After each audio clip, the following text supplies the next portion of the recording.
Allô, bienvenue à Crime de Bin, votre podcast de true crime québécois et canadien. Préféré!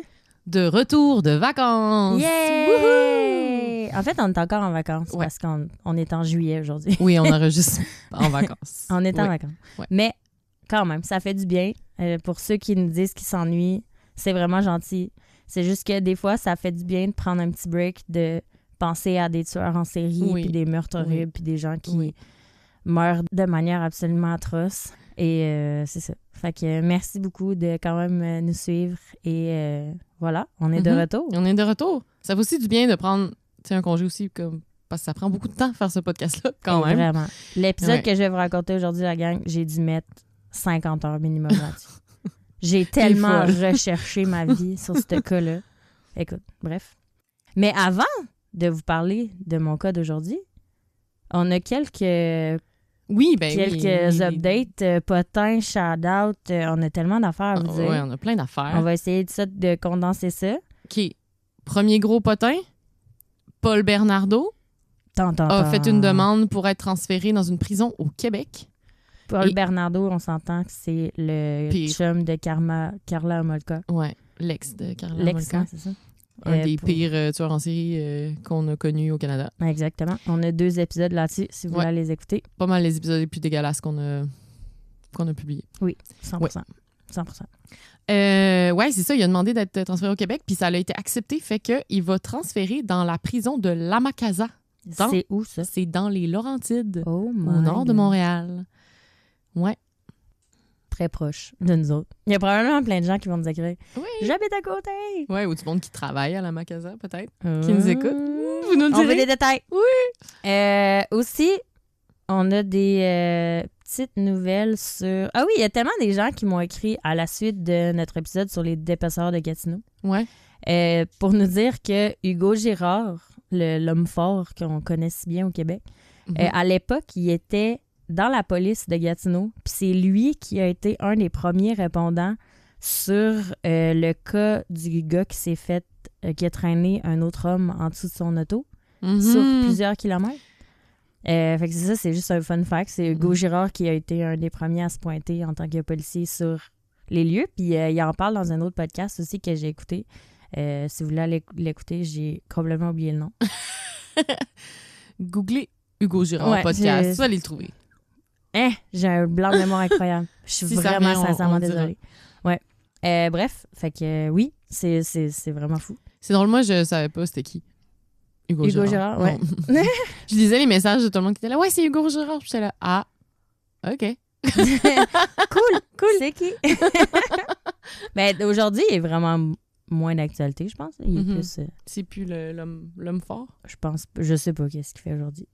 Allô, si tu nous écoutes. Aussi, petit point funny sur le même épisode des Dépeceurs de Gatineau. Il y a Annie et Anne-Sophie qui nous ont écrit qui travaillent et qui se connaissent pas. Là. Ils nous ont écrit les deux pour nous dire que à chaque fois que je disais un rapport présententiel, c'est pas ça. C'est pas comme... Ça sonne genre si t'es là ou pas, tu sais, une présence. Ouais. Mais c'est présententiel. Comme une sentence. Ça a du sens. Fait que merci les filles de nous avoir écrit pour nous le dire. Ça a bien du sens. Mélanie vient de me tuer du regard. Ça n'a pas de sens. Ça n'a juste pas de sens. J'ai aussi un potin sur l'épisode de Claire Lortie. Je me rappelle plus c'est quel numéro. Un de nos épisodes. C'était... en plus, c'est l'épisode que j'ai enregistré avec Anthony. Oui. Ben, un des épisodes que D'ailleurs, il y a quelqu'un qui nous a écrit pour nous dire que la voix d'Anthony était très sensuelle et agréable à écouter. Oui. J'ai dit que j'allais faire le message. Il dort. Fait que je peux pas.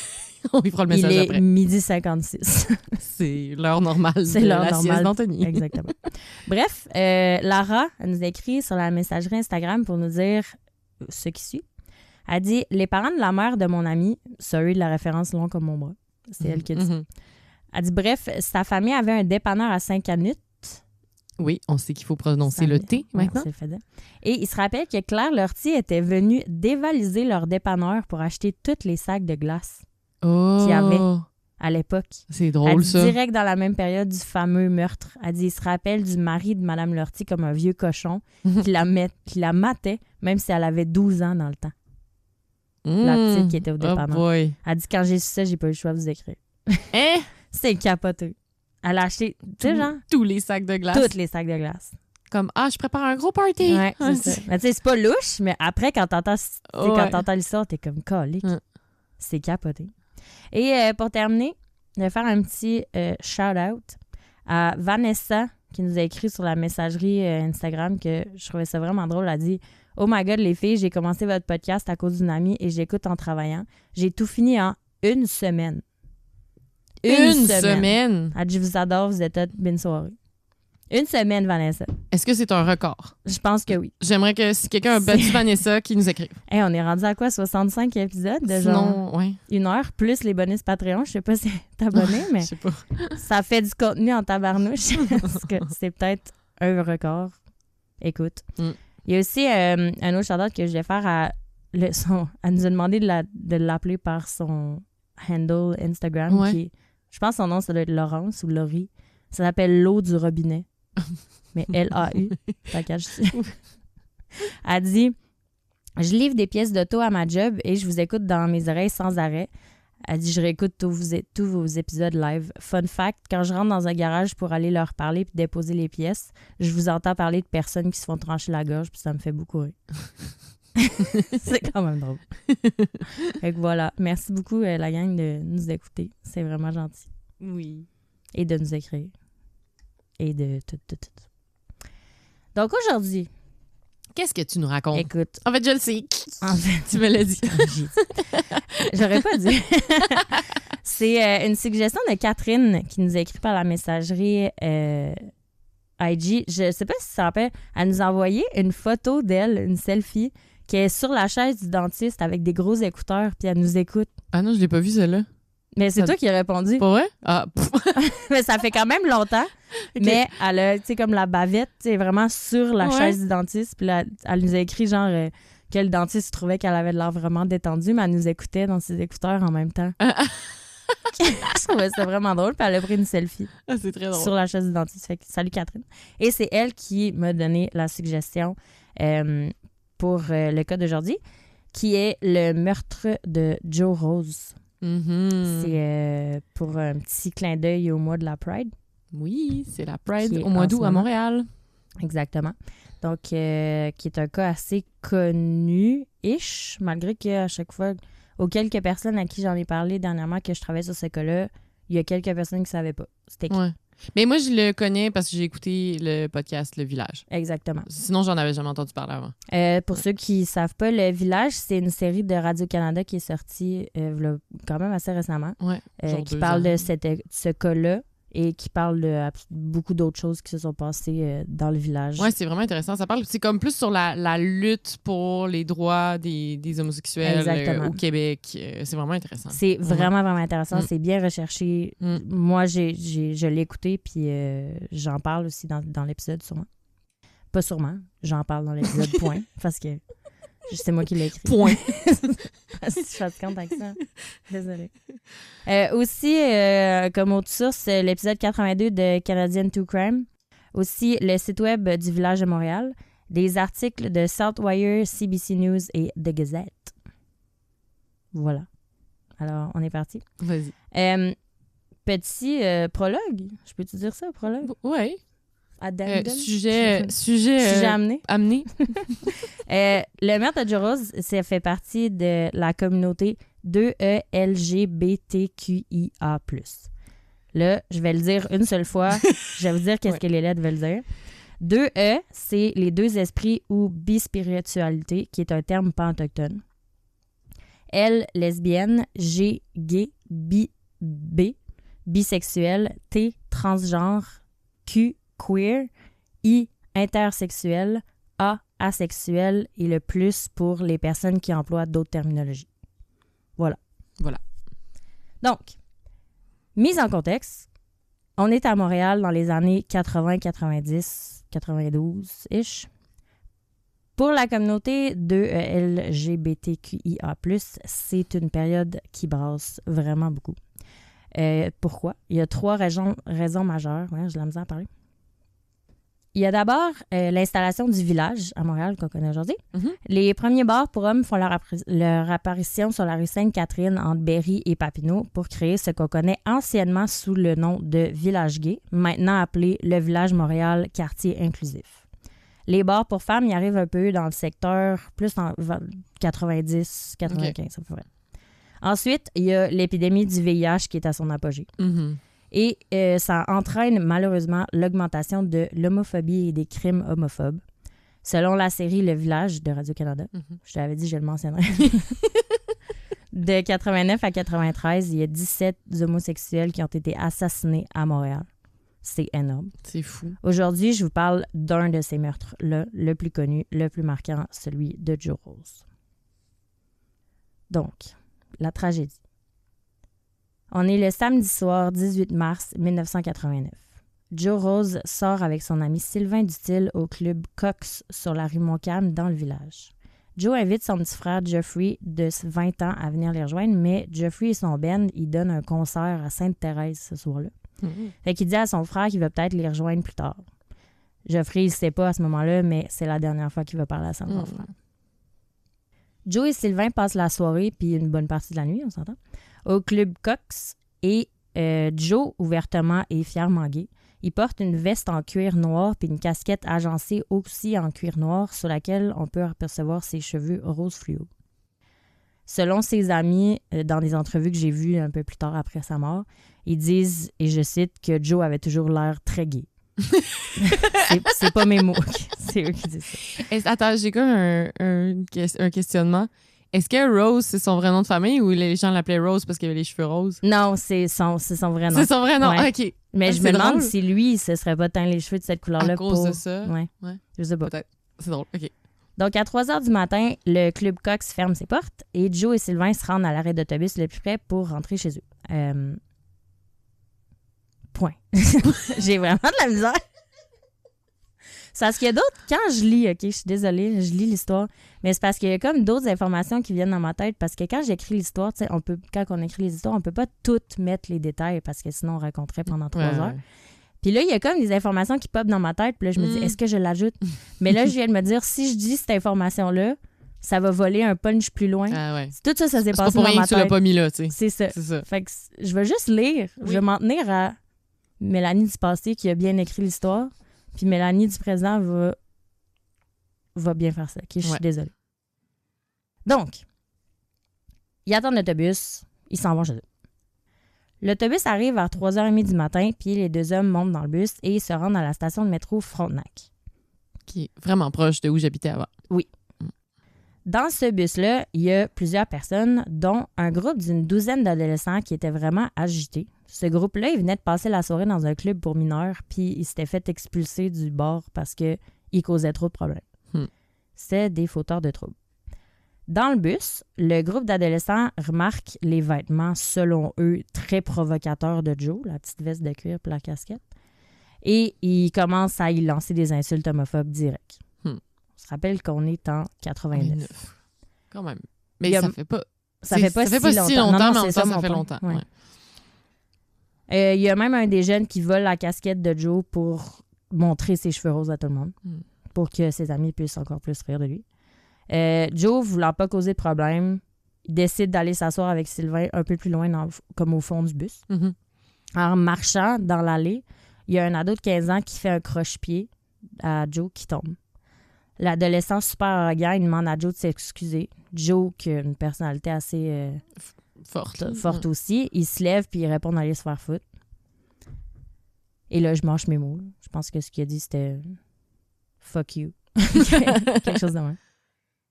Parce que c'était un anglophone. Donc, pour le groupe d'adolescents, le manque de respect que Joe vient d'avoir envers eux, ça doit être puni. Plusieurs jeunes se jettent sur Joe, commencent à lui donner des violents coups de poing et coups de pied. Témoin de la scène, la conductrice du bus tente de calmer les jeunes, mais évidemment, elle ne l'écoute pas. Dans ce genre de situation-là, la STM a mis en place un système d'urgence en 2 étapes. La première étape, c'est d'afficher un message d'alerte à l'extérieur de l'autobus puis d'allumer des phares spéciaux de détresse. Là, j'ai fait des recherches, j'ai pas trouvé le message exact de la STM, qu'est-ce qui s'affiche, mais j'ai trouvé celui, par exemple, de Winnipeg.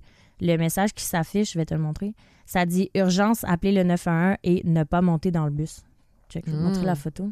C'est comme en avant du bus de même. Ah. C'est là où c'est écrit, genre le nom. Le... Mais ça, c'était-tu déjà en place, ce système-là, en 89? Oui. C'était pas comme ça parce que ça, c'est plus des autobus récents. Ouais. Mais il y avait une manière de l'afficher. Je sais pas, en tout cas, bref. Je vais mettre la photo pour que vous puissiez voir. Là. Donc, la chauffeur active cette première étape-là, mais pas la deuxième, qu'elle aurait dû faire. Je t'en parle tantôt. L'autobus arrive à destination à la station de métro Frontenac. Tous les passagers sortent du bus, dont plusieurs membres du groupe d'adolescents, mais certains d'entre eux restent à l'intérieur pour continuer de tabasser violemment Joe et Sylvain. La conductrice tente d'aider les deux hommes, mais elle aussi finit par recevoir de nombreux coups. Y avait-tu d'autres passagers à part les jeunes? Oui. Puis ils se sont juste poussés. Exactement. C'est alors que la conductrice décide de déclencher la deuxième étape du système d'urgence de la STM. Elle presse un bouton qui lance un appel direct à la police, mais rendu là, il est un peu trop tard. Ouais. Fait intéressant, plus tard, la chauffeur dira en cours que pendant sa formation, on lui a enseigné d'activer la deuxième étape du système d'urgence de la STM juste si elle était en danger, pas les passagers.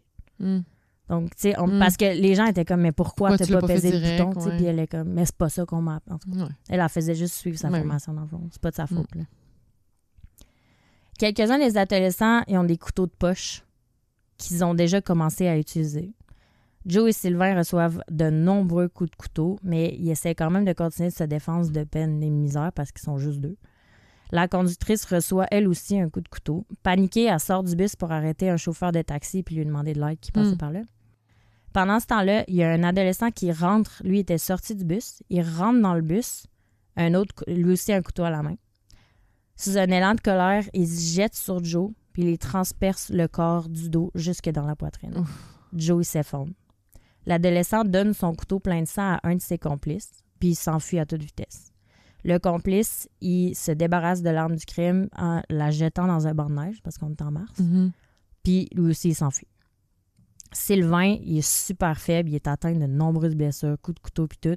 Il tente tout ce qu'il peut pour réanimer son ami inerte sur le plancher du bus. À 4h30, le 19 mars 1989, Joe Rose est déclaré mort après avoir été transporté à l'hôpital. Sylvain s'en sort quand même bien. Au moins. Et la chauffeur aussi. Ah, ouais, je connaissais l'histoire, mais qui risque c'est fâchant. Il y a tellement de choses à dire là-dessus, c'est dégueulasse. Joseph Rose est né le 27 décembre 1965 à North Sydney, au Cap-Breton, en Nouvelle-Écosse. Enfant, Joe déménage avec ses parents et son petit frère Jeffrey à Montréal. Il était homosexuel, ouvertement fier de l'être, et ce, depuis ses 16 ans. Ses amis, sa famille le décrivaient comme amical, sympathique, ouvert d'esprit, très charmant, une boule d'énergie à la confiance indestructible. Très ouvert d'esprit, Joe, il craint pas l'intimidation, il a le cœur sur la main, puis il est toujours prêt à militer pour les causes qui lui tiennent à cœur. Un militant, un mentor, mais surtout un exemple à suivre et un pionnier dans l'acceptation de la différence. Dans ces années-là, c'était pas, c'était pas facile là, de s'afficher ouvertement gay. Là. Zéro. Très jeune, Joe il comprend que sa confiance en lui peut aussi servir aux autres victimes d'intimidation, mais surtout victimes d'homophobie. Joe devient un activiste défendant des droits et libertés de la communauté gay de Montréal. Très actif au sein de la communauté LGBTQIA+, Joe est bien connu de tous. En 83, il tombe gravement malade par contre. Il a de la fièvre sévère, il souffre d'épuisement, de la fatigue chronique. Il contracte absolument tous les virus, toutes les bactéries qu'il croise. Ça va vraiment pas. Oh non. Il perd aussi énormément de poids. Après plusieurs tests, prises de sang, il apprend qu'il est séropositif. Il est donc infecté par le VIH. Là, juste parce que tu viens de dire ça, il y a le sida, OK? J'ai fait des recherches parce que moi, je ne savais pas c'est quoi la différence entre le VIH et le sida. Je t'explique. Vas-y. Donc, le virus de l'immunodéficience humaine, ça attaque les cellules qui luttent contre les infections, rendant le corps vraiment vulnérable aux maladies. Mhm. Pour ça que lui, il contractait tout genre... Ouais. Quelqu'un a de Ouais, chaume autour de toi, tu l'attrapes. C'est ça détruit ton système Exactement. immunitaire. Le virus, il se transmet par les fluides corporels, comme le sang, le sperme ou le lait maternel, mais, contrairement à ce que beaucoup de gens pensent, pas par la salive. Mhm. Sur le site de Santé Canada, je trouve ça vraiment cool, il y a une section qui s'intitule « Changer les attitudes à l'écart du VIH ». Puis, ils mentionnent les préjugés par rapport au virus. Ils disent, entre autres, que le VIH, il se transmet pas par les bisous, les câlins, les poignées de main, les sièges de toilette, le partage de nourriture, les piqûres de moustiques et bien d'autres. Mhm. C'est beaucoup des préjugés qu'il y a beaucoup de gens qui ont. Ça se transmet pas comme ça. Il y a aussi une distinction à faire entre le VIH et le sida. Le sida, c'est pas une maladie, c'est le syndrome d'immunodéficience acquise. C'est le stade le plus avancé de l'infection du VIH. Okay. En gros, si le VIH n'est pas traité, il peut évoluer vers le sida. Donc, tu peux être infecté par le VIH sans jamais développer le sida. Mais si tu as le sida, c'est forcément que tu es déjà infecté par le VIH. Tu catches? Ouais, OK. Intéressant. Je trouvais ça aussi important de spécifier qu'aujourd'hui, les traitements sont hautement efficaces puis que les personnes sous traitement qui maintiennent une charge virale indétectable, ils n'ont aucun risque de transmettre le VIH à leur partenaire sexuel. Fait que c'est vraiment moins intense qu'à l'époque. Ouais. Puis même, d'ailleurs, j'en ai entendu parler cette semaine, que c'est le 6e cas de personnes guéries du VIH complètement par une greffe de moelle osseuse. Wow! Ouais. Bon, tu vois. C'est le 6e cas dans toute la Terre, toute l'histoire. Là, il y en a quand pas même, beaucoup, mais quand même, ils c'est sont comme en train énorme. de développer comme des traitements qui guérissent complètement. Là. Pas juste qui font que la personne reste en vie, là, comme les traitements qui existent. Ah, c'est capoté, ça. Ouais. Il y a Statistique Canada qui dit qu'à la fin de 2020, il y avait 62 790 Canadiens qui vivaient avec le VIH, puis que 24,6 % d'entre eux sont des femmes. Donc, ça touche pas juste les hommes. Attends, c'était quoi la proportion canadienne? J'ai zappé. Il y a à peu près 63 000 Canadiens. 63 000 Canadiens. Puis là-dessus, il y a 25 % donc le corps que c'est des femmes. Je savais pas, moi, que les femmes pouvaient avoir le VIH. Ben, moi, je savais, mais j'aurais pas pensé que c'était aussi élevé. Le corps, quand même. Proportion, ouais. Donc, bref, comme j'ai mentionné, ça, c'est la fin de mon petit cours 101 sur le VIH-Sida. Donc, comme j'ai mentionné, on est en 83. C'est le début de l'épidémie du VIH. À l'époque, on savait comme pas grand-chose du virus ou de son mode de transmission. Tu sais, tout ce que je viens de te dire, on savait pas tout ça. On savait juste que les hommes de la communauté gay étaient les plus touchés. Donc, les médias se faisaient un plaisir. Et quand je te dis un plaisir, j'ai tellement lu d'articles de l'époque qui parlaient du virus comme étant, et je cite, le cancer gay. Oh my God. Rien à ajouter.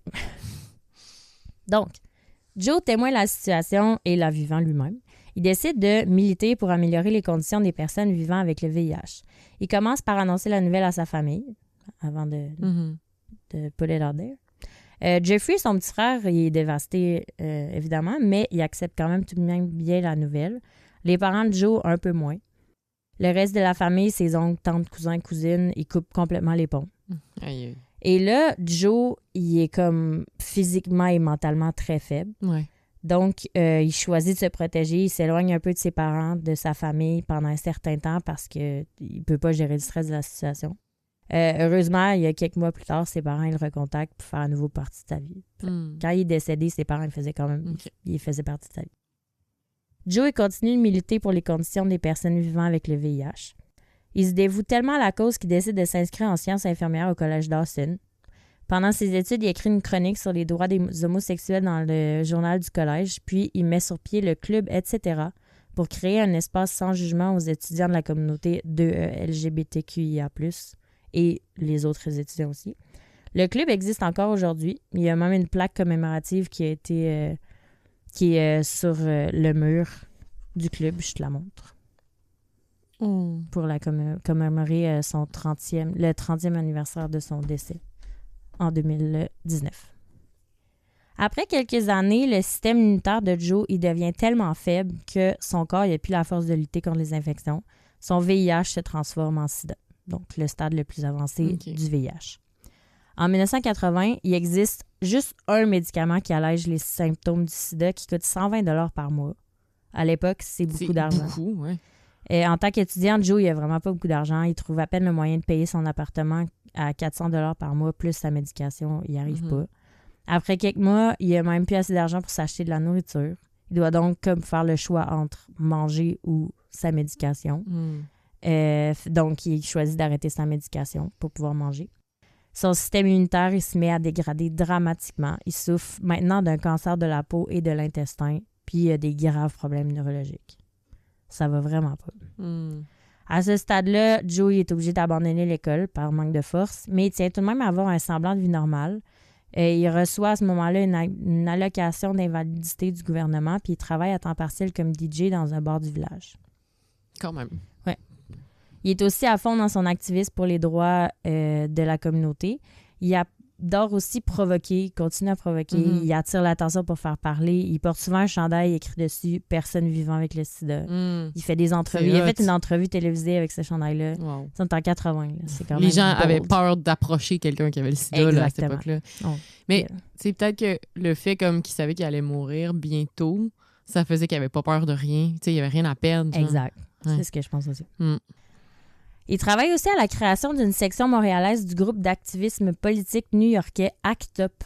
ACT UP, les lettres, ça veut dire « Coalition contre le sida pour libérer le pouvoir ». Donc ça, c'est basé à New York, puis lui, il voulait comme ouvrir ça à Montréal aussi.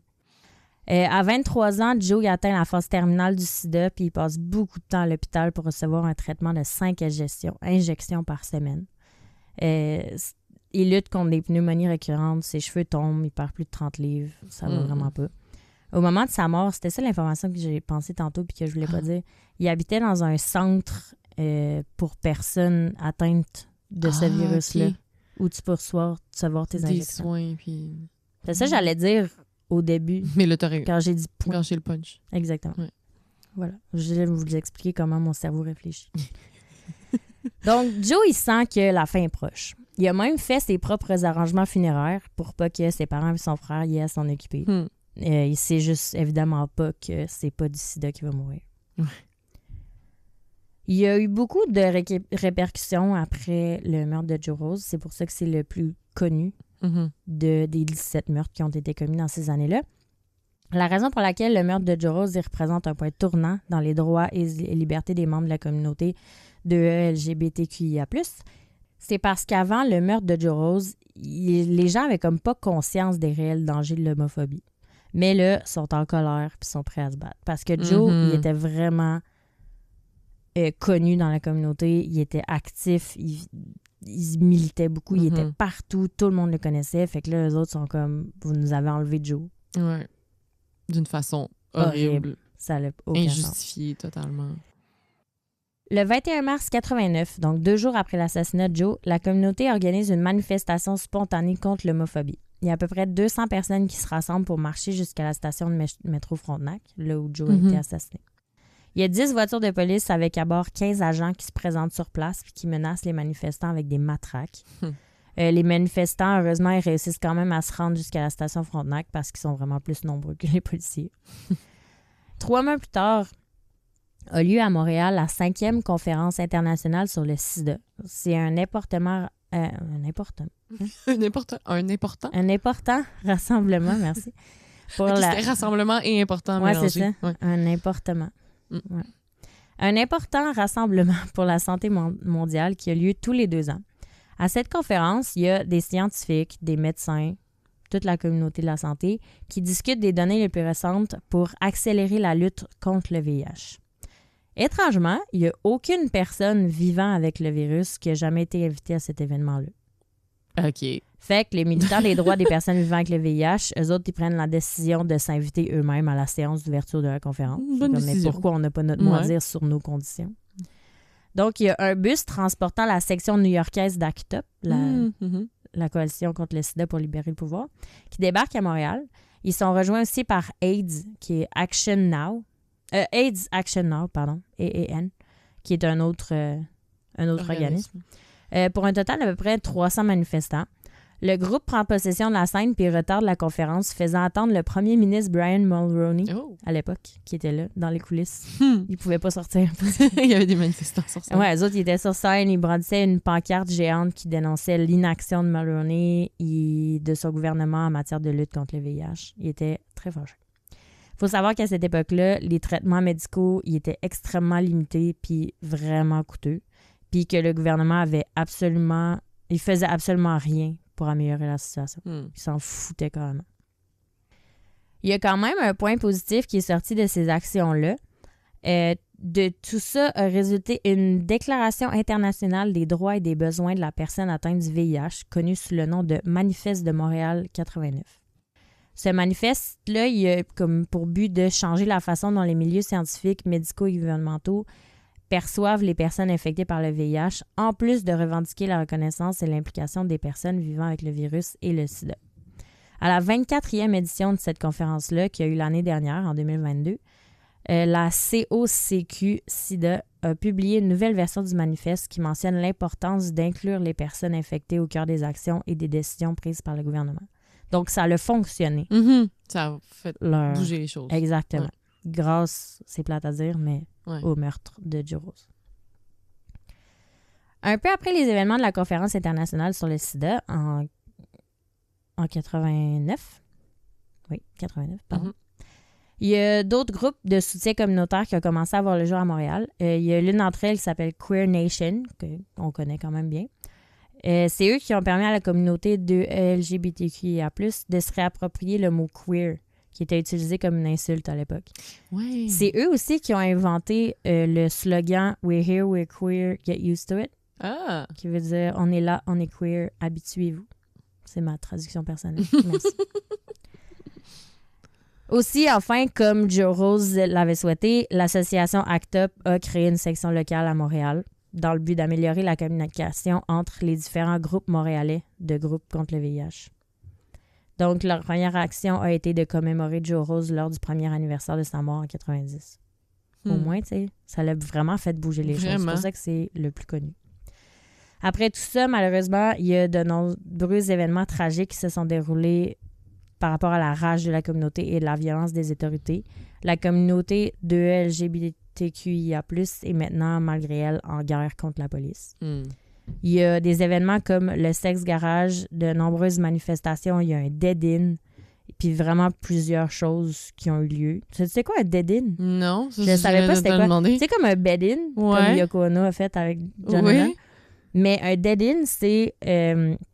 ils ont fait ça, ils se sont pointés à la place des Jardins, ou la place des Arts. Ouais. Puis ils se couchent par terre, puis ils font comme s'ils sont morts. Ah, OK. Puis le but, c'est... pour montrer l'inaction du gouvernement envers certains, eux, c'était les droits des personnes vivant avec le virus. Et comme l'idée derrière ça, c'est qu'il faut que la police les prenne physiquement. Ils sont obligés de faire quelque chose, de poser une action pour les enlever de là, parce que les autres sont morts, entre guillemets, tu comprends? Donc, ils sont obligés de poser une action. Ils les forcent à poser une action, tu comprends? C'est hot. J'ai googlé, je savais pas tout ça. j'étais là... Il y a aussi, pour nos abonnés Patreon, je vous raconte ce mois-ci l'histoire carrément enrageante du Sex Garage qui oppose violemment la police aux membres de la communauté. C'est violent. Je vous raconte ça, les abonnés Patreon. Là, tu te demandes, Hélène, ma chère co-animatrice, j'ai écrit ça. Qu'est-ce que je là, me demande? Là, tu te demandes 2 points. Est-ce qu'ils ont trouvé qui a assassiné Joe Rose? Oui, c'est vrai, j'avais complètement oublié. Voilà. J'étais partie dans l'histoire des droits, des droits de la communauté. C'était exactement ça, mon but. Ouais. Et là, j'ai écrit... Tu m'as eu. Eh bien, j'y arrive. J'ai vraiment écrit ça. J'avais prévu tout ça. En interrogeant les autres passagers du bus, parce qu'on se rappelle qu'il n'y avait pas juste le groupe d'adolescents, on revient. Il y avait les autres passagers.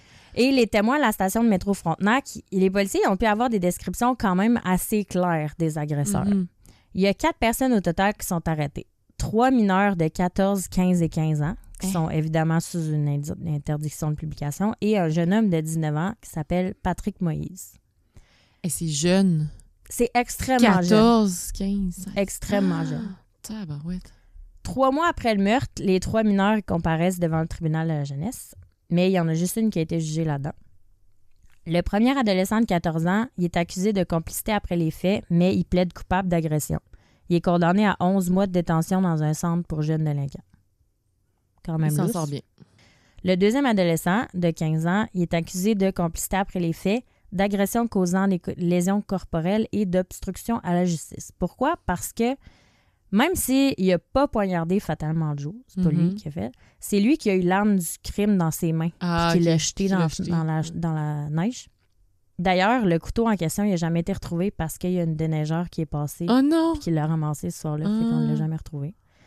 Le juge il a acquitté l'adolescent de l'accusation de complicité après les faits en déclarant, je cite, « Il n'essayait pas de cacher le couteau pour protéger ses amis, il le faisait parce que ses empreintes digitales étaient dessus et qu'il voulait se protéger. » Pour cette raison-là, il est reconnu coupable d'obstruction à la justice et d'agression causant des lésions corporelles. Il est condamné à 6 mois de détention dans un centre pour les jeunes. C'est pas beaucoup. Le troisième et dernier adolescent de 15 ans, c'est lui qui a donné le couteau et qui a tué Joe. OK. Lui est accusé de meurtre au premier degré, mais il plaide coupable à homicide involontaire. Il a été condamné à 3 ans de détention dans un centre pour jeunes délinquants. Meurtre premier. Ouais, c'est un mineur, fait qu'ils ont eu moins, là, mais... 3 ans. Meurtre premier. Sérieux. Ouais. Mais il a plaidé coupable à pas meurtre premier, ouais. Homicide involontaire. Ouais. 3 ans. Mais 3 ans, c'est pas beaucoup. Un an après le meurtre de Joe, le procès du seul accusé majeur a eu lieu. Les preuves montrent que Patrick Moïse il a frappé Joe à la tête avec une carabine à plomb. Il y avait ça, lui. Sur lui. Il se promenait avec ça, lui, à 3 heures du matin. Ouais. Puis il a poignardé plusieurs fois, mais il n'a pas réussi à percer la veste de cuir que portait Joe.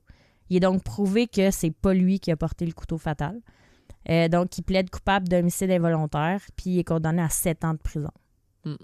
Il a purgé l'intégralité de sa peine, puis il a été libéré en 97.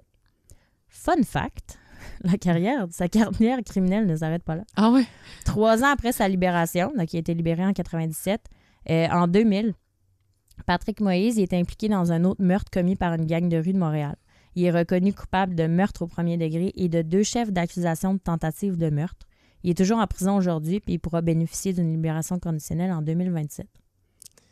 Ah ouais, fait que lui, il a pas mal viré. Ça va pas. Ça a mal commencé. Ça a mal fini. Ouais, donc, après l'annonce publique de ces sentences assez clémentes envers les adolescents, on s'entend, Maurice Rose, le papa de Joe Rose, il est scandalisé, avec raison. Je comprends. Selon lui, la loi sur les jeunes délinquants protège beaucoup plus les jeunes accusés que les victimes. 100% ben oui, d'accord. 100%. Là, je te parle de la loi sur les jeunes délinquants. On s'entend, vous me connaissez, j'ai googlé. Je vous fais un petit cours 101. Okay? Ouais, vas-y. C'est vraiment compliqué parce qu'il y a un historique incroyable de cette loi-là que je trouve un peu ridicule. La loi sur le système de justice pénale pour les adolescents, ça s'applique aux 12 à 18 ans qui sont accusés d'une infraction criminelle. C'est un système de justice différent de celui des adultes. La loi vise la réadaptation et la réinsertion sociale des adolescents. Puis ils veulent éviter, dans le fond, le plus possible que l'adolescent accusé se rende au tribunal. Eux autres, c'est ça leur but. Okay. Donc là, Maurice Rose, lui, il lance une pétition pour modifier cette fameuse loi-là parce que ça n'a pas de bon sens. Après plusieurs années de lutte, il réussit à recueillir 1,5 million de signatures. C'est même rendu à Ottawa, ça a l'air, pour protester sur la colline du Parlement avec sa pétition. Il était vraiment engagé. Mais il était en colère, là, avec raison de coller. Donc, voici ce que lui, il voulait changer à la loi pour les jeunes délinquants. Il voulait, 1, des peines plus lourdes. 2, il voulait que les accusés soient soumis à un traitement psychiatrique obligatoire parce que dans la loi, ils ont le choix de la refuser, l'aide psychiatrique. 3, il voulait que les noms des jeunes condamnés, mais juste ceux-là condamnés pour meurtre, crime sexuel ou autre agression violente soient publics. Et 4, il voulait que les accusés de meurtre, de meurtre et de crimes sexuels soient jugés comme des adultes. C'est ça que sa pétition a demandé. Okay. Donc là, sur le site éducalois.qc.ca et sur... j'ai tellement fait de recherches là-dessus, ça n'a aucun sens. J'ai essayé de suivre, OK, la loi sur les jeunes contrevenants, comment ça marche, OK? Ça a apparu en 1908. En 1908, ça s'appelait la loi sur les jeunes délinquants. Puis ça, c'était la faute, ils plaçaient toute la faute de ce que les jeunes avaient fait sur les parents. Donc, les jeunes n'avaient rien. Ah ouais. C'était toute la faute des parents. Okay. Après ça, un peu plus tard, j'ai pas l'année exacte, mais ils l'ont modifié. Ça s'appelait la loi sur les délinquants juvéniles. Et ça, c'était plus sévère envers les jeunes, mais il n'y avait quand même pas d'option de prison pour les jeunes. OK. Après ça, en 85, il y a eu un projet de loi qui a été déposé pour apporter un équilibre entre la protection du public et les jeunes délinquants. Parce que c'était pas assez sévère. Pas de peine du tout, c'est un peu c'est ça, exagéré. C'est nous, les gens qui commettent pas de meurtre. Mm-hmm. On est terrorisés par les adolescents qui peuvent faire n'importe quoi. Qui peuvent commettre des meurtres, oui. Sans tirer. Donc là, de ça, il y a une nouvelle loi qui a été faite, la loi sur les jeunes contrevenants, qui ont mis une peine maximale de 2 ans. Après ça, là, il y a eu le meurtre de Joe Rose en 89. Ouais. En 90, la pétition de Maurice Rose. Et lui, il gagne une partie de son combat sur les ces 4 demandes. Ils ont changé en 94 la peine maximale à 10 ans. OK, ouais. Ce qui est quand même bien. Et là, en 2003, la loi sur les jeunes délinquants a été complètement supprimée. Donc, ils ont tout détruit, puis ils ont recommencé. Ça a été remplacé par la loi sur la justice pénale pour mineurs. La nouvelle loi, en 2003, elle n'a plus l'objectif de dissuader les jeunes de commettre des crimes, mais elle étudie des circonstances à l'origine de leur comportement. Donc là, ils vont vraiment creuser qu'est-ce qui a mené à ça? Exactement.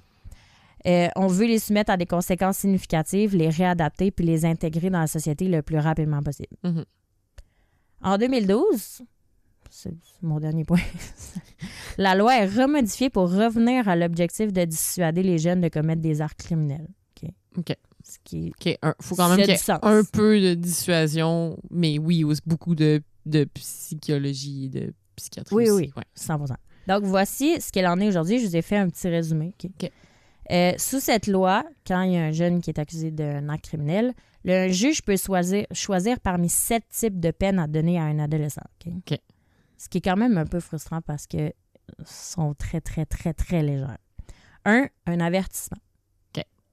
2, tu peux avoir une absolution avec ou sans condition. Les conditions peuvent être genre écrire une lettre d'excuse à la victime, faire du travail bénévole, blablabla.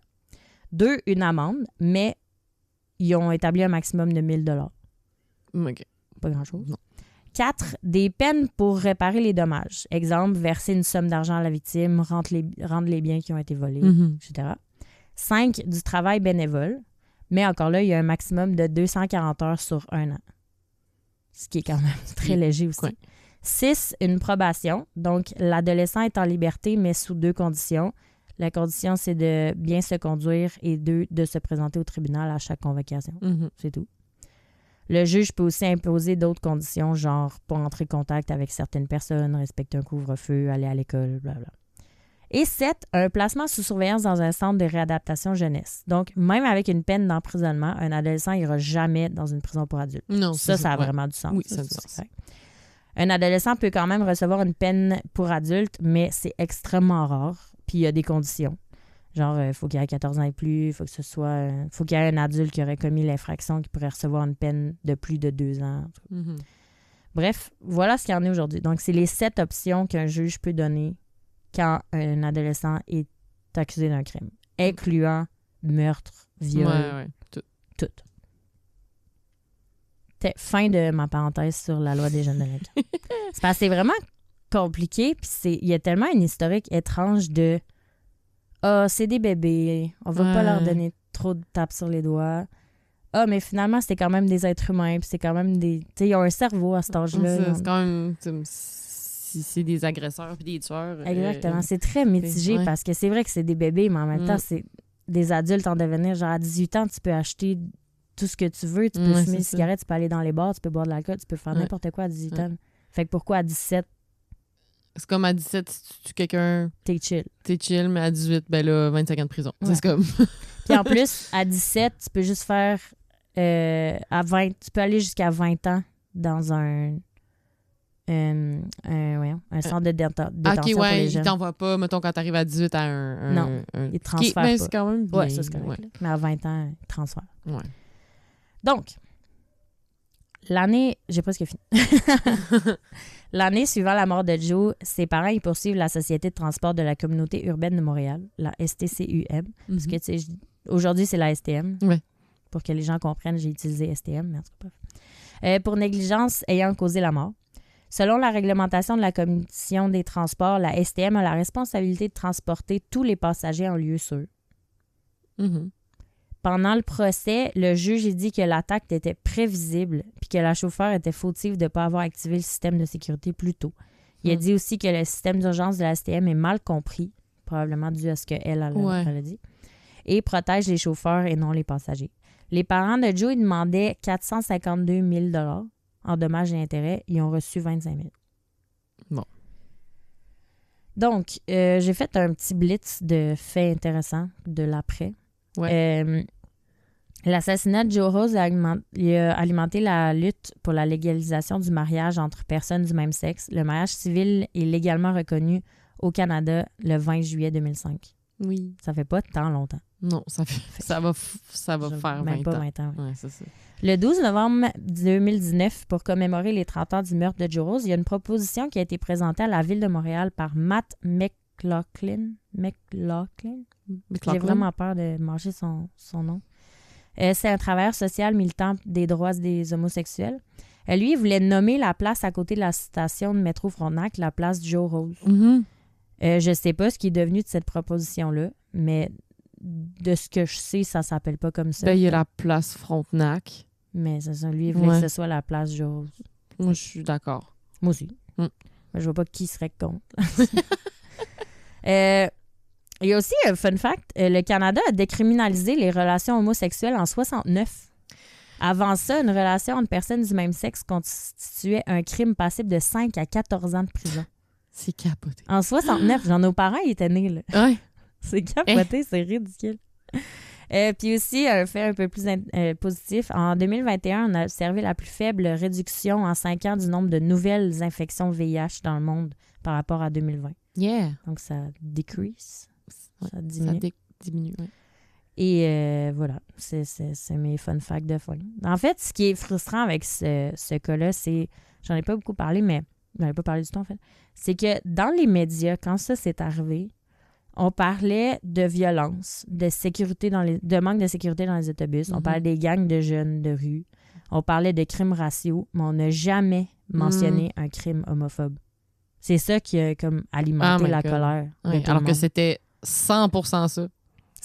Il n'y a rien d'autre que ça. Ouais. Mais dans les médias, puis tous les articles de journaux que j'ai lus, de l'époque, même quasiment aujourd'hui, ça c'est jamais mentionné que c'est un crime homophobe. Fait que je pense que c'est pour ça qu'il y a des séries comme Le Village. Il y a beaucoup de choses qui sortent maintenant. Ouais. Parce que j'ose croire que l'homophobie est moins présente aujourd'hui qu'avant. Peut-être que c'est moi qui se mets la tête dans le sable. Mais non, vraiment, je pense. Là. Fait que c'est ça qui est vraiment... Puis, tu sais, juste sur les médias, j'aurais pu en dire et en dire et en dire. Ça, la police, le gouvernement, les médias, c'était tout contre la communauté. Fait que c'est pour ça qu'il y a autant de choses qui sont émergées de ça. Ben, c'était comme la grosse goutte qui fait déborder le vase. Là. Ouais. Déjà, la communauté était plus capable. C'était... Ouais, il était déjà à bout. Puis, 17 meurtres d'homosexuels dans le village. C'est assez pointu.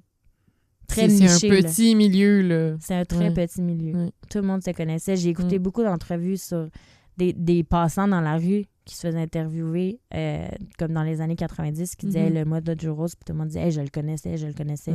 C'est fou. Fait que c'est pour ça que c'est un cas qui a été extrêmement marquant pour la communauté dans les années 90. Voilà. Ah, mais bravo! J'espère que ça vous a instruit un petit peu puis ça vous a aidé à comprendre. Oui, c'était vraiment intéressant. Même moi, tu sais, je connaissais l'histoire, mais j'avais quand même oublié des détails. Puis j'ai appris plein de choses. Yay! Ça me fait comme un nouveau devoir d'avoir comme un petit cours 101 de quelque chose à chaque fois. J'essaie d'apprendre. Mais c'est parce que souvent, tu sais, comme on le sait pas qu'est-ce qu'on dit, Tu sais, comme j'ai parlé du VIH, puis automatiquement, t'as dit, tu sais, sans. Ouais, t'as fait, il y avait le sida. ouais. Pas nécessairement. Tu sais, moi, je ne savais pas c'était quoi la différence, puis je me dis à chaque fois que je google quelque chose, je dois pas être la seule à le googler. T'sais. Ben non. Fait que voilà, c'est mon petit grain de sel que j'apporte à nos centaines de milliers d'auditeurs. Fait que voilà. Fait que bonne Pride, la gang. Ben oui, bon mois de la fierté. Puis oui. On se revoit dans 2 semaines, probablement. Comme d'hab. Comme d'hab. On reprend. Toujours pourri pour conclure nos épisodes. Oui, toujours aussi pourri. On ne s'est pas amélioré pendant nos vacances. Non, pas du tout. Non. Bye. Bye.